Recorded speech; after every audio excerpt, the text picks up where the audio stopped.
My big head is on a bourbon bottle. You're a big head. Yeah. So my friends tell me that they had to get the bigger bourbon bottle so my head would fit. But no, it's been super surreal. I did my last bottle signing at a liquor store this weekend, and just for people to want to me to sign their bottle with my face on it. But ultimately, it was to drive awareness. Right. Evan Williams chooses 6 veterans every year to put veteran stories on the side of the bottle, and this year I was one of the 6 that were chosen.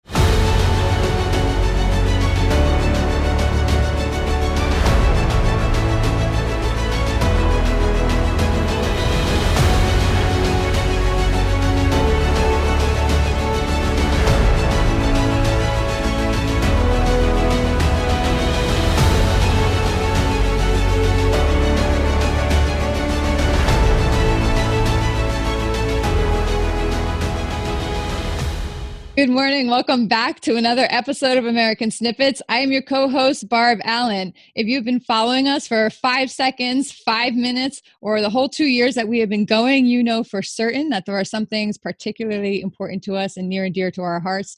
One is those communities of the military, law enforcement, first responders. Anybody who serves this country or their community in any capacity has a special place in our hearts. 2 is patriotism. We're very passionate about defending it and allowing it to breathe again, come back to the forefront in this country where it's being smothered a little bit. And 3 is people just navigating the way through challenges, transitions, setbacks, hurdles, and crafting a life that fulfills them on any level. And those levels are different and unique to each and every one of us. Today's guest is Chris Cruz. He is an Army veteran. He served in the Army Airborne Division, and now he and his wife, Amber, have developed and are blowing up their own business with Cruz Custom Flags that brings patriotism and art therapy together to help veterans who are making that transition back home and to help spread patriotism back again and let people kind of display their patriotism in a way that also gives back to the community. Chris, we are so happy to have you here today. Thank you for taking the time to join us. Yeah, thanks, Bar, for having me. Appreciate it. Yeah, so tell us a little bit. We're going to walk through this a little sequentially, but then if there's something that pops up, I want you to just go for it and dig in, okay? Because sometimes, the conversation gets flowing and I talk very fast, So okay? it's all good. So you're a veteran of the military, obviously. Let's talk first. We're just going to go jump right in there. Tell us about how old were you when you decided to serve and what prompted that service? Well, I made an attempt at playing college football for a couple of years. So I was told after 2 years of college football, I wasn't good enough to continue to play anymore. So I guess I was used to someone telling me what to do all the time, when to get up, when to work out, when to do whatever. So I don't know if I'm a glutton for punishment. So I decided to join the military after that. So I did 2 years of college and then joined the Army in 2002. Nice. So, well, let's just even dig into that a little bit there. So you're playing college football. Yep. Yeah. And then you were told it's not going to be your thing. What was that moment like? Like right there? Were you set on football? Were you Oh yeah. disappointed? Yeah. Oh yeah, growing up in southern Mississippi, that's about all there is to do is sports. So, after playing football from third grade to 2 years of college and being told you're done, it was tough, and I really didn't know how to react other than to continue to do something. And my father was a veteran, so I talked to him a little bit, and he said the military's perfect for if you don't know where you're going. So uh, joined the Army shortly after that. Was your father an Army veteran or another Yeah, branch yeah, he served in the Army as well. in the Army? Okay. So you just left college at that point? No football, no college, and you just made that jump? Yeah, I after I was told no, I quit college and joined the Army. And See, I love it. Yeah, I love it. That's a big leap to make, right? Those are big decisions. And I go into this, I have, 4 kids of my own. The third is heading into college this year, and I see them feel so much pressure when they're going into college, or if they feel like my oldest son started his major and he's like, it's not really maybe my major. And he was very worried about changing it for a moment. I'm like, no, man, like you gotta, if it's not right for you, it's time to go. Right. So that's why yeah, I like to, that's why I like to, jump in and point that stuff out because, it's like an important message. I'm going to throw this phone over here because I'm getting in trouble for dinging again. I just hit my dog. I threw my phone and hit my dog. That's stuff. That's how we roll here at American Snippets. So no, but thank you for doing that. So that's how we're gonna. I like to dig in. I see these college kids like under so much pressure, right? Under so much pressure, and you think like this is your path, this is what it's going to be, and that's going to happen over and over and over in life, and you experience that again later. So it's like a recurring thing that you had to get through. So you joined the military. What was that? How old were you when you headed off?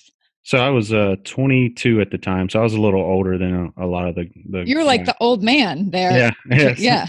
So yeah, dealing with all the childish games and whatnot was probably the more challenging part than the mental or physical uh, things that people go through in boot camp. So just dealing with the younger guys was being going, but all in all, it was probably the best thing. I won't say probably, it was the best thing that I ever did was to join the army and find some guidance and direction in my life.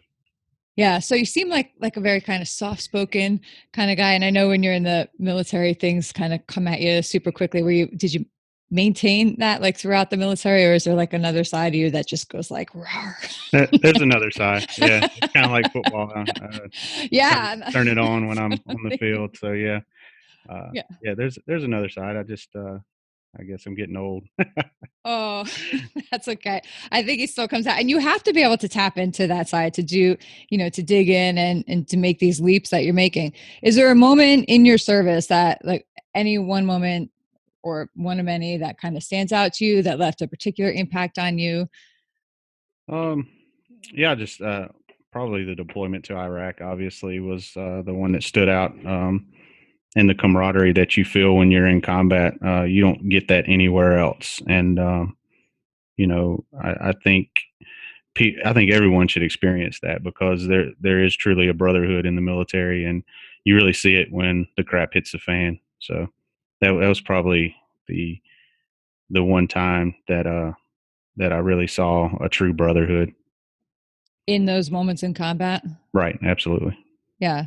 So are you still in touch with people that you served with?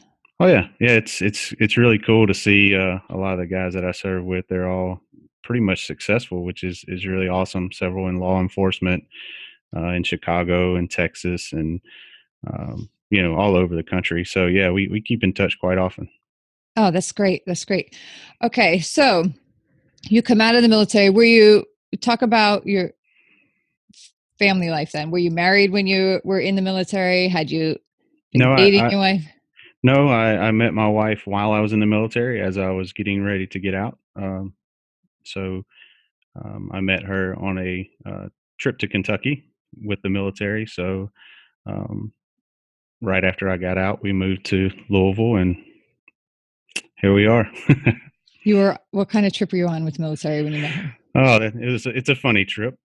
So we all got married because some knucklehead sold marijuana to an undercover police officer that happened to be in our unit. So our job was to bring him to Fort Knox to to undergo some special time at the prison there. So, so my detail and a couple other guys was to drop him off at Fort Knox, and then of course, like every good soldier, we went out and checked out the town. So, Nice. So you had this good old fashioned meeting in a bar.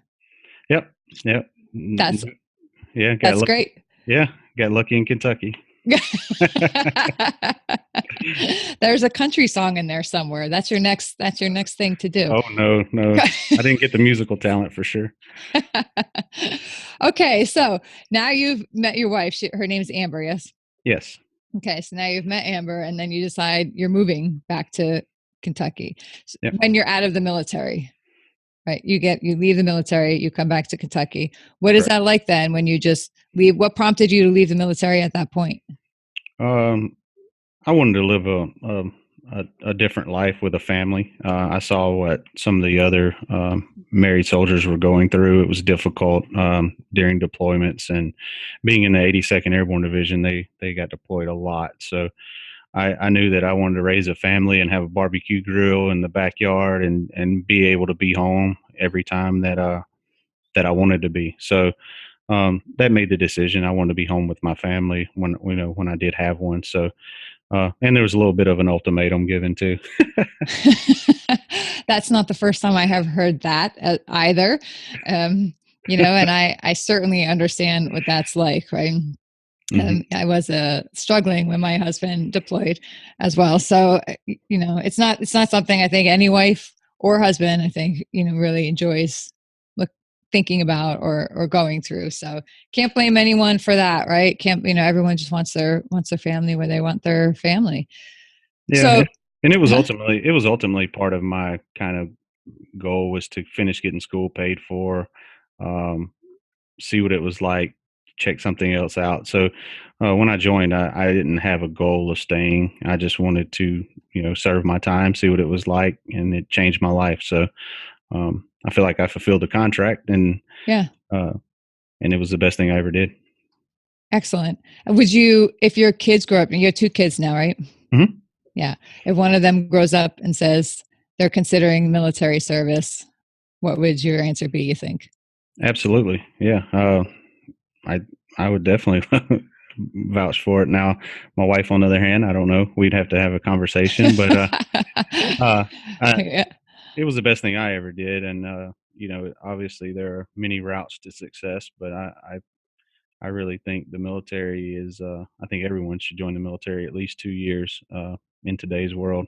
But it's totally, and I'm not going to push one way or another. I'm going to let my kids Right. make their decisions. So um, and hopefully they make the right one. So then you're out of the military, you're starting this family. I know on your website in particular, and on the other interviews I've seen you do, you mentioned that you can relate to the struggles that veterans have when they're transitioning from military life to civilian life, which is part of what prompted you to do what you're doing at Cruise Custom Flags, which we'll get into here in a second. But can you talk about some of that struggle, that transition? Once again, like in college, you were playing football, then you said no more football. Now you throw yourself into military life, and that's 100% of you, right? The discipline, Yep. the structure, being told what to do, when to do, go where to go. And now you're out, and suddenly every decision is your own. Was that difficult? And you're in the world of civilians, that doesn't necessarily Yeah, grasp I it. think the most difficult part is the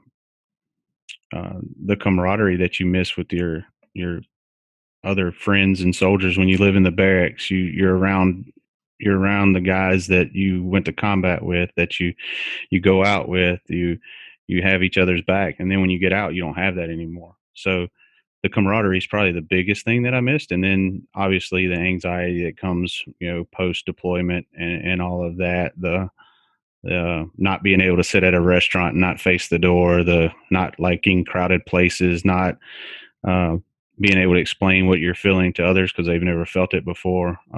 So those are the challenges, and I found that when I got in the garage, thanks to Pinterest, uh, my wife handed me a book of I don't know how many pages, and said, "Hey, I want you to make our dining room table." I'm like, I've never done this before in my life, and I got out there, and my son and I went to Lowe's and bought all the wood, and we made our dining room table. And I was like, this is my happy place. This is where I can get lost. So, and that's kind of where I found out that I could do woodworking and kind of chill out. So did you have a job at that time that you were working and you were just struggling, stressed? I'm picturing, right, like a wife doing to her husband too. Oh my God, this guy needs something to do. Here, go make a table. Like, you're making me Yeah, crazy. Go make a table. Like, was it yeah. something like No, that? Or well, no, yeah, I always like staying busy. I can never. I yeah. think most guys are that way, but no, I had a job. I had a career, and I've had the same career. I don't know, about 14 years now. But it's when I'm not at work, when I'm at home, interacting with others, and that's that's when I really it's I can't sit still, so I've got to do something. So why Yeah. not do something meaningful? So you have a full-time job now. I do. Yeah, What is that? I'm an environmental health safety professional for a medical device company. Okay. So what All that right. means what that means is I help keep the workforce safe, maintain environmental and safety regulations throughout multiple facilities that we have. Oh, okay. All right. See, that's a good way of describing it too. All right. So you go to work. So now you have, this is something that is super interesting as well, right? Because what you're doing now. So we'll talk a little bit about Cruise Custom Flags. the story behind it and what it is.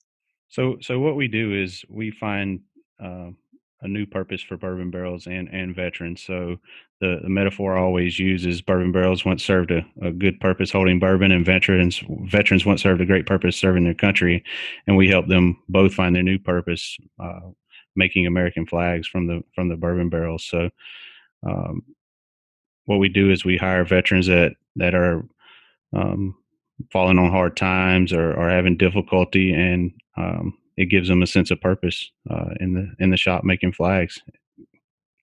So you got this idea from Yep. hanging with your wife, talking with your wife. She's a Kentucky girl, Yeah. right? Yes. So we wanted something in our home that uh, depicted both Kentucky and me. And her father is a veteran, an Army veteran as well. So, we're surrounded by kind of the military background and the Kentucky. So we had the decision to make one for our home, and which we did. And then uh, that Christmas later, we wanted to give something to our fathers unique, and I was like, well, why don't we just make them a flag instead of exchanging gift cards like like we always do around Yeah. Christmas time? So uh, we made each of them a flag for their home, and they were overwhelmed. And I really got to where I was liking it and enjoying it in the garage. So we made a few more for family and friends, and then people started liking them. I was like, what? If this works for me and it's therapeutic for me, it's bound to help others that are even worse than I am, as far as anxiety, PTSD, and needing a sense of purpose. Yeah. So had you been struggling a lot with that, with anxiety? Had you been dealing with, sleep issues and trouble focusing, or like Not, to ne- some not nec- degree? Or, Yeah, not necessarily sleep issues, but yeah, anxiety in general. Being snappy with the kids, being short, just uh, not having a going to work and not having that same sense of pride and purpose that you had when you're in the military is is different. So I think every veteran, when they get out, they get a job, right? And unless they get a job that's very similar to the military, they're going to feel like they're missing out on something, like they're not serving something greater. And um, I think every veteran needs that. They need that out where they feel like they're doing something meaningful or greater than themselves. yeah, good. Okay, so talk about then you decided, figured out that maybe you were onto something here. This idea is forming. You want to take it a step up past Christmas presents to friends and family. Yeah. What were the next things that you did? Yeah. So, my wife and I had a serious conversation. Did we want to make this into a business, and did we want to start an LLC, and what does that look like? And we made a decision. We said we're going to give it 5 years and see where it takes us. And we're 2 years in now, and we're overwhelmed uh, with the success we've had just doing this on a part time basis. So the next steps, obviously, we did the LLC thing. We started in the garage. We hired some part time help, and just we bootstrapped the business. We didn't invest any of our own money. We traded a flag for our first barrel staves. We reached out to DeWalt Tools, which they've been great. They donated a lot of tools that are made in America as well, and helped us get this thing off the ground. You traded a flag for your first bourbon stave. So what? How did that go down?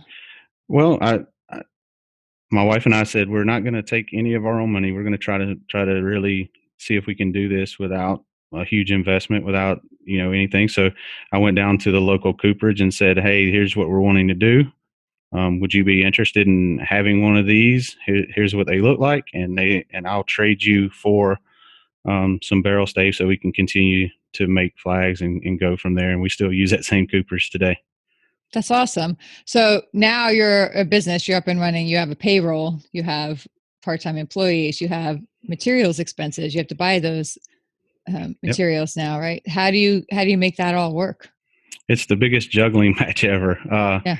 It's really a fly by the seat of your pants at this point, because I didn't think we'd ever grow this fast.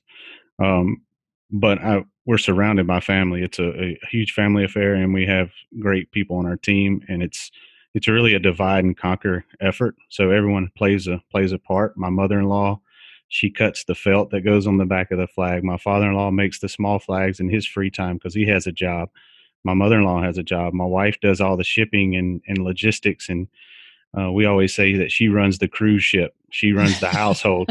So she keeps everything at home under control, which gives me an ability to be able to run the business and do some of the other things because I know things are taken care of at home. The kids are taken care of. All the school stuff's taken care of. So, um, yeah, we've divided the business up into so many little parts. Everyone plays a role and does a great job with it. That's awesome. So you have to, you're working full time. Where do you, and then you have kids and family and, you know, a life. How do you fit in the time to make the flags? So right now, I get up, except this last weekend I didn't. 4th of July weekend I didn't, but I usually get up 5:30, 6 o'clock in the morning, and go and knock out a couple of hours in the morning on the weekends. Some every other night on the weekdays I'll go to the shop. But we have some other guys now that we've grown to be able to take some of the burden of making the flags. Now my job is to continue to grow so we can continue to hire other veterans and grow this business. How do you find that, the brand is getting out there? Because really, I mean, you're selling flags and bourbon and a slice of Kentucky and all that, but I think, or I feel like the main product is patriotism and, pride of country and all that. If I'm, gauging this or feeling this correctly, it feels, the flag is patriotic and Kentucky is, homegrown. So it's like family and patriotism. Do you find that, are there people who, are you getting like bad messages from people or is it all just positive? You know what? I don't think the only bad part, we did some leather coasters and people said, "Oh, you're putting a wet, ugly drink on American flag," which it's just a depiction of American flag, so whatever. But no, it's been 100% positive on the flag part. I mean, there's nothing more American than a veteran handcrafted flag made out of a bourbon barrel, which bourbon is America's spirit by law. So By law. yeah, so you can't make bourbon anywhere else. So it has to be made in the U.S. So, and they're made with American-made tools. I mean, I could go on and on. It's a really unique product, and it's helping us find new purpose for veterans. It's amazing to see. Like we have a gentleman, he's 100% disabled. He reached out to us and said, "Hey, man, I'm looking to purchase a laser etcher, and we laser etch our stars so they actually stick up like a real embroidered American flag." And he reached out to us, said, "Man, would it be any trouble for you to give me some business so I can buy this laser etcher? I'm driving myself crazy in the basement every day because I can't work and I can't physically do anything." He was really bad injured in Afghanistan by an IED, so he laser etches our stars now. He invested into a laser etcher. Him and his wife have a business now where they do laser etch products and what. So been able to help him find new purpose and start a business by throwing him a bone and saying, "Hey, yeah, you can laser etch our stars." So the more we grow, the more business he gets. Another gentleman, he works construction. He cuts and sands our staves in his free time. He lives in a small home in rural Kentucky, and we've been able to give him a sense of purpose. He knows that he's a bigger part. And then one of the main guys that helps us, Brandon, we've been able to really bond and get to know each other, and he's done a great job. The other gentleman, David, he sent a text yesterday. He said, "Hey, you've saved me and my family." I'm like, Wow. "Oh, that's what this thing's about." He's on the verge of being homeless, and he had a troubled past. So we're helping him get back on his feet. So when you buy these flags, it's much more than just a bourbon barrel flag. It's for a greater good. Yeah, that's amazing, right?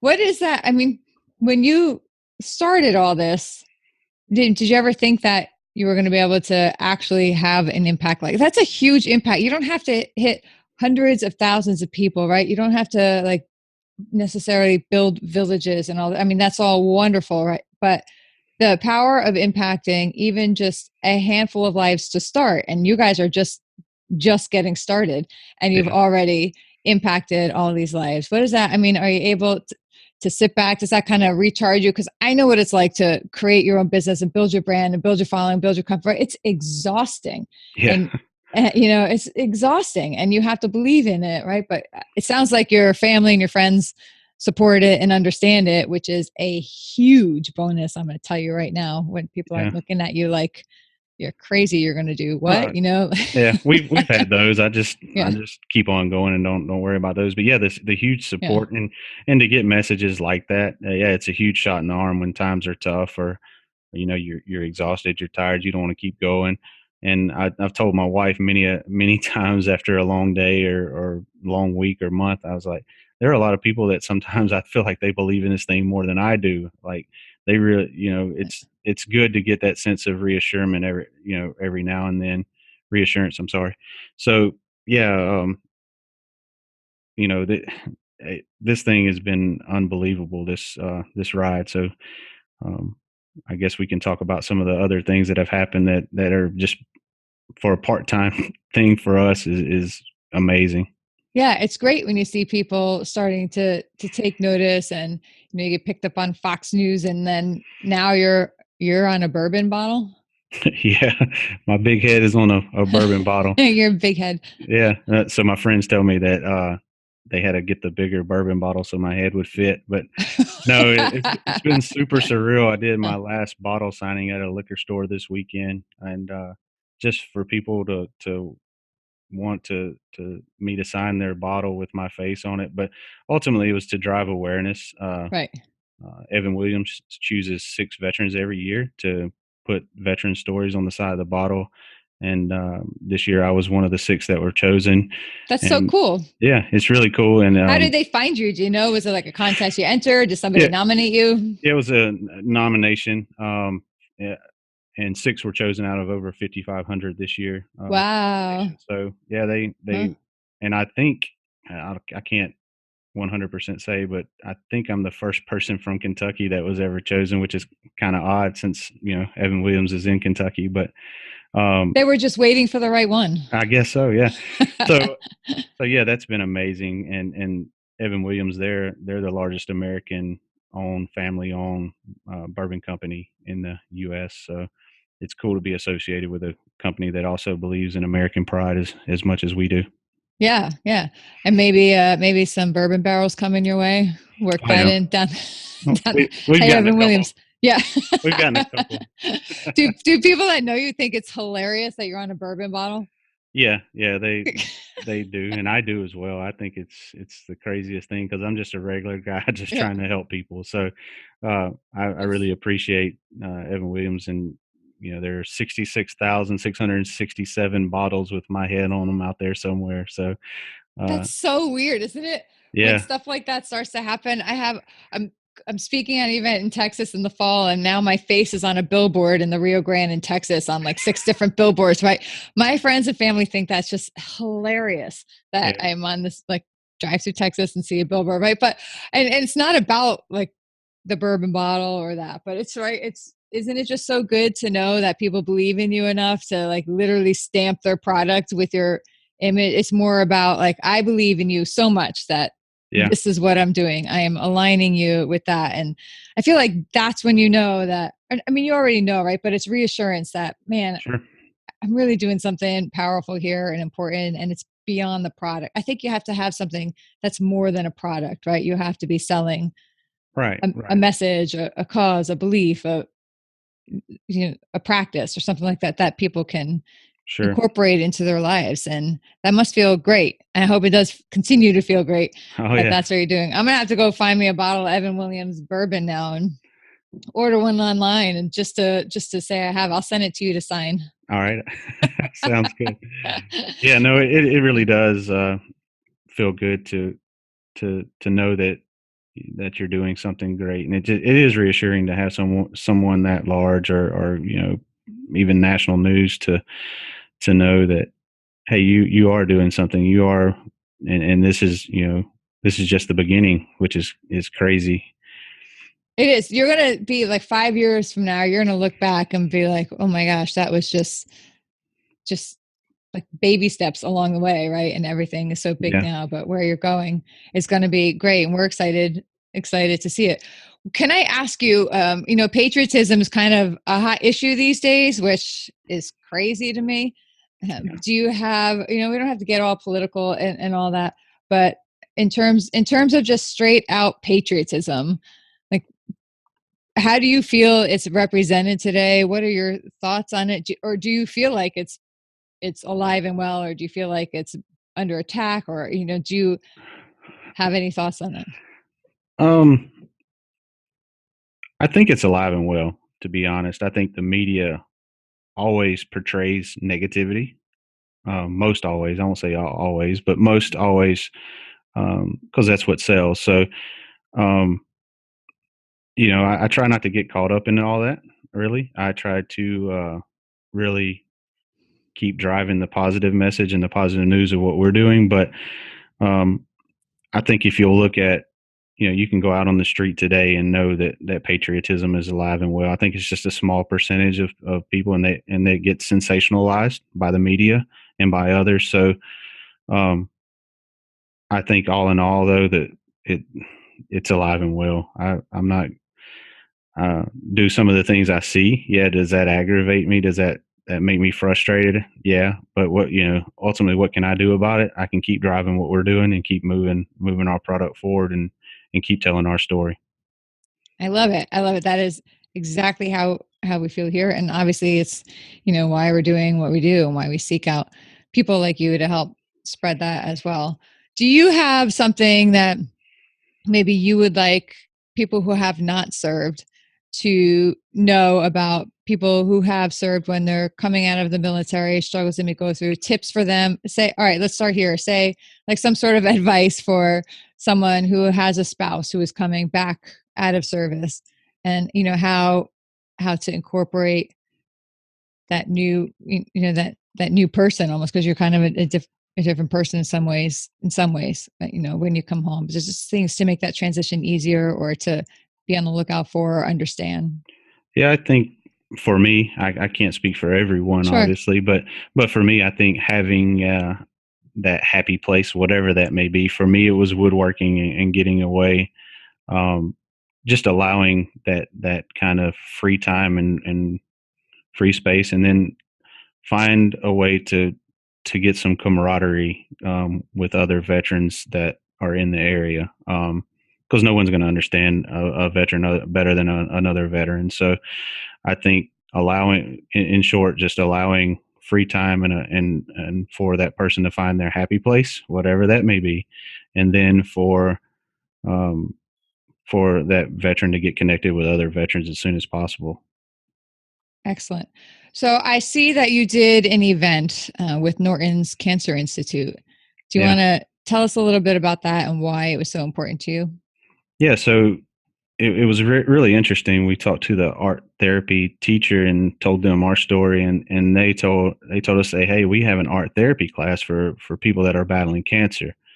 And I was like, how can we get involved? So we donated some barrel heads, and the cancer patients were to paint those. And the more that we talked, is that's how they handle their anxiety and their stress while they're battling such a hard time. And I call them the real heroes. But for my family to be involved and my kids to see and be able to participate in something like that was priceless. And veterans that are fighting their battles, there are other people in the world that are fighting their battles, and to be able to work together, and share that common therapy through art. I would never even consider myself an artist before this, but you know, being able to work with other cancer patients and talking with them was truly amazing, and gave me a new understanding of what they're going through, because it's not very much different than what we go through. Yeah, I love it. Love it. Speaking of your kids, how do they feel about all that's going on at home and with the flags, and do they get involved? And They do get involved, and they do get frustrated yeah, because no, I can't shoot ball with you today because I'm doing this. But you know, I think later in life, they're a little young now. They're 10. It'll be 10 and 12 this year. So I think later in life, I think it will be much more meaningful for them. And they're part of the reason I started the business too, so they could see what hard work looks like. So they could see what entrepreneurship looks like. Like we talked earlier, college is not always you don't have to go to college to start a life these days with the internet and all the cutting the middleman out and all of that. You can truly start a business if you feel strongly enough about it. So I just want to show them something different than the traditional uh, way of life. And then, um, you know, people always ask me why I call it Cruise Customs Flags. Well, my son is one of the few cruise boys in the family to pass this legacy on. So I wanted something to be able to pass on to him to continue a legacy. Yeah, that's great. I love all of that. Where do you want to see your company, say, in 5 years? People ask me that all the time, right? Like I'm supposed to have uh, some big No, no magic ball, but like if you right. had, I mean, do you want to continue doing this, or do you think like in 5 years you might be ready to pass it on to someone else? Like, is this Oh, something you just see uh, yourself? I Yeah. see myself. This is really a way I can have that happy place, like I had mentioned, and the Yeah. camaraderie. So those two things are very important to me. So I need those things, and for me to have a business that allows that is amazing. But as far as where I see myself 5 years, I wouldn't even see our. If you asked me 2 years ago, would I be on national news and have my Right. face on the side of a bourbon bottle? I would told you were crazy. So um, for me to say where we're going to be at in 5 years, we have a saying in our business and in our home that God keeps opening doors for us, and we keep walking through them. So until He stops opening doors and He closes them, we're going to keep walking. Perfect. We say people make plans and God laughs, because you like never really get too set on your plans, right? Like have a plan, but know Yeah, that ultimately, yeah, your plan doesn't really mean much when life yeah. decides some things for you as well.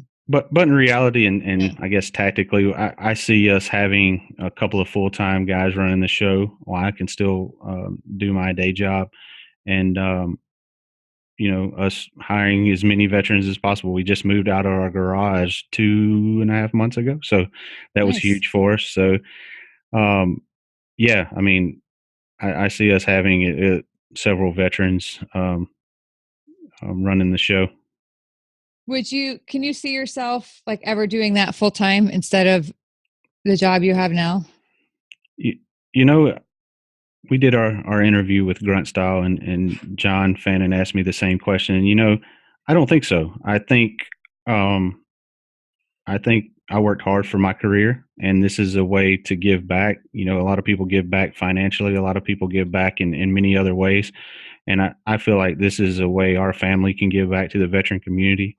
So I really don't think that I would do it full time at this point, because it really is a way to give back. So if I'm full time, that means I'm shorting someone else.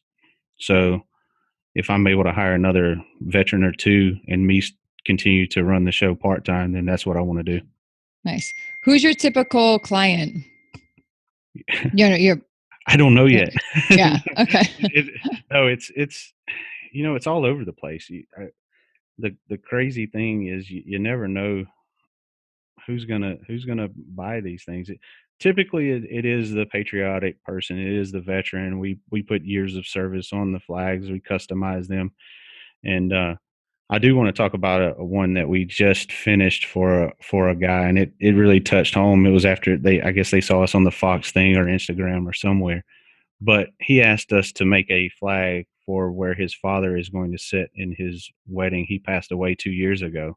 Oh, Our flag is going to be at his wedding as a placeholder for his father that was a fireman. So it's a red line flag that will be there. And man, that was an order that was tough to make. I was like, man, someone thought enough of us to make something that special, and you know that meant a lot to us. So we were all emotional. I'm sure that flag has some dried tears on it. So I can't wait to see it at his wedding. And I was thrilled to be able to make that one myself.